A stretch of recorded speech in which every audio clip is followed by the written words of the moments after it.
Buenos días y muchas gracias por el espacio. Bueno, creo que has dicho la palabra clave, finalmente. Es decir, después de muchísimos años de que un gran grupo de organizaciones hemos estado insistiendo en la importancia de que diferentes mecanismos internacionales de derechos humanos pudieran tener acceso a venir a Venezuela, viene por primera vez al país una representante de la oficina de la alta comisionada. Por más de 15 años, por ejemplo, la Comisión Interamericana ha estado pidiendo acceso sin que se le haya dado, han sido expulsados miembros de organizaciones internacionales en el pasado. Entonces, le damos la bienvenida a que por lo menos, por primera vez en muchos años, el país se abra, bueno, el gobierno abra las puertas a un posible escrutinio, ¿no?, de un mecanismo tan importante como es el de la Oficina de la Alta, y por eso las expectativas son bastante grandes, ¿no? ¿Y por qué crees que se abren las puertas justamente a Michelle Bachelet, luego de tantos años de haberlas tenido cerradas a cal y canto? Y que además no es que estamos en el mejor momento en cuanto al respeto a los derechos humanos. No, definitivamente no estamos en el mejor momento. La crisis de Venezuela ya no permite ningún tipo de negación, que siempre ha sido un poco la respuesta oficial frente a las denuncias de las víctimas y de las organizaciones. Creo que hay que recordar que el año pasado se dio un evento inédito, y es que el Consejo de Derechos Humanos votó una resolución en la que le exige a la Oficina de la Alta Comisionada que prepare un informe. Esto no había ocurrido en el pasado, a pesar de que se había intentado de que se le pudiese exigir este tipo de informes a las Naciones Unidas, se había bloqueado ese tipo de resoluciones, y eso pone obviamente a Venezuela en la mira, ¿no?, por lo menos de las Naciones Unidas como principal órgano de debate entre los estados, ¿no?, a nivel mundial,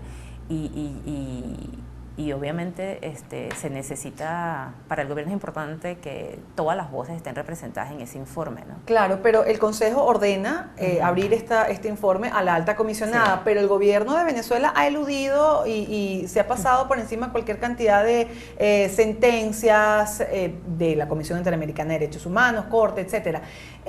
Porque en este caso, aunque lo haya decidido el Consejo de Derechos Humanos, el gobierno abre esas puertas? La verdad es que uno se lo pregunta, sí, porque genera mucha suspicacia, ¿no? ¿Por qué ahora? ¿Por qué con Michelle Bachelet? ¿Por qué? Si se podría utilizar políticamente esta visita de Michelle Bachelet, ¿es eso posible y de qué manera?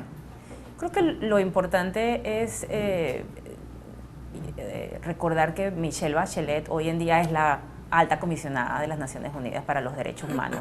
Sabemos que ha tenido funciones diferentes en el pasado, funciones políticas, presidenta de su país en 2 oportunidades, pero en este momento viene representando un mandato muy importante que le confiere las Naciones Unidas a su oficina, y en esa capacidad tiene que actuar. No cabe duda de que habrá muchos intereses políticos detrás de una visita de este tipo, pero su rol principal es venir acá a promover los derechos humanos y sobre todo a dar un espacio a las víctimas de violaciones graves de derechos humanos que desgraciadamente no encuentran en ningún mecanismo de justicia venezolano acceso a la verdad y a la reparación como lo merecen. Entonces, sí, es posible que muchos actores politicen su visita, pero desde una perspectiva de ONG es importante que ella esté acá. Políticamente hablando, también ha habido mucha polémica en cuanto a la posición que ha asumido la Organización de Naciones Unidas en cuanto al gobierno interino de Juan Guaidó. ¿Qué tanta relevancia tiene este informe que va a desarrollar Michelle Bachelet, bueno, la Oficina de Derechos Humanos de la ONU, en cuanto a las dinámicas internas en la Organización de Naciones Unidas?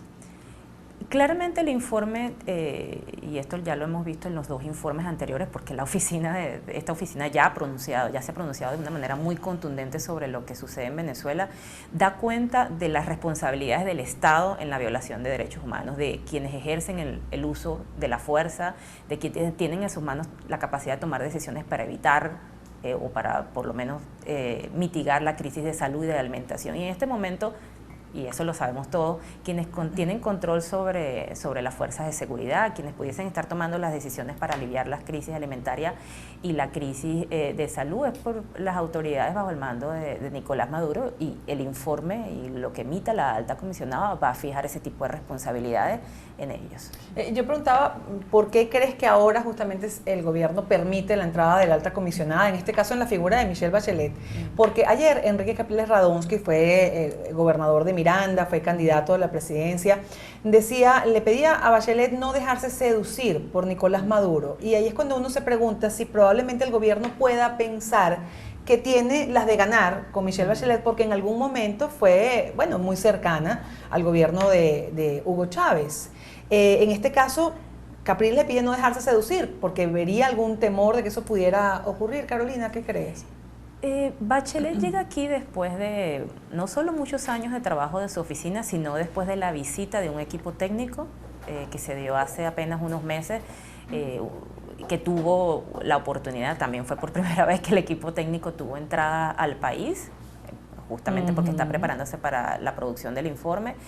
Y el equipo técnico viajó, sabemos que estuvo en Valencia, que estuvo en Barquisimeto, que tuvo la oportunidad de entrar a cárceles, a hospitales, de entrevistarse con víctimas, etcétera. Es un equipo que debe tener, se supone, calculamos que al menos 600 entrevistas diferentes, análisis de muchísimos datos y muchísima información. Entonces, ella no llega en un vacío, no, ella llega con muchísima información que ya le ha preparado su equipo, y independientemente de que obviamente algunos pudiesen querer presentar una realidad que no existe, yo voy a insistir que la realidad de derechos humanos en Venezuela rebasa cualquier estrategia de comunicación que puedan tener actores políticos como Nicolás Maduro u otros en esconder. O sea, la realidad va siempre a rebasar cualquier estrategia de esconder violaciones que ya son conocidas, que han sido documentadas y sobre todo que son obvias. Bueno, y muchos temen también que sea muy poco el tiempo para poder constatar todo lo que implica la realidad de la violación de derechos humanos en el país, pero como tú bien dices, Carolina, esto no es un trabajo que está haciendo ella únicamente, ¿no? Tiene todo un equipo detrás que ya ha visitado Venezuela, que ya ha realizado entrevistas, etcétera. Vamos a seguir conversando sobre ese tema al regreso de la pausa. Ya volvemos.